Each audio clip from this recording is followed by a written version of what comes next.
Ici, nous réalisons des sondages archéologiques à l'intérieur de l'église et d'autres sondages à l'extérieur de l'église contre le mur Goutreau Nord.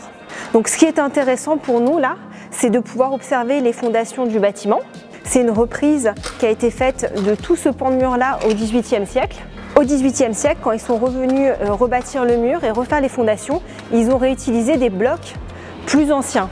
On a retrouvé aussi des petits morceaux de colonnettes, donc qui sont identiques à ceux qu'on voit là-haut.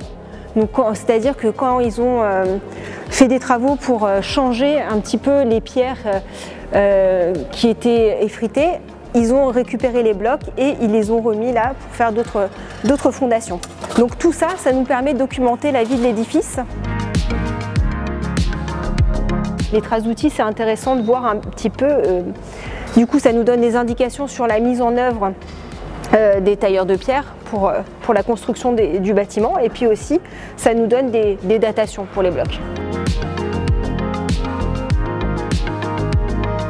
Nous, ce qui nous intéresse aussi, c'est de documenter les pratiques funéraires du Moyen-Âge jusqu'à l'époque moderne. On a mis au jour plusieurs sépultures qui seraient plutôt d'époque moderne, donc entre le XVIe et le XVIIIe siècle. Le problème, c'est que comme il y avait beaucoup de gens qui voulaient se faire enterrer à l'intérieur de l'église, eh ben, les sépultures les plus récentes ont perturbé des sépultures anciennes. C'est pour ça que dans les remblais des fosses sépulcrales, on retrouve beaucoup d'ossements en position secondaire.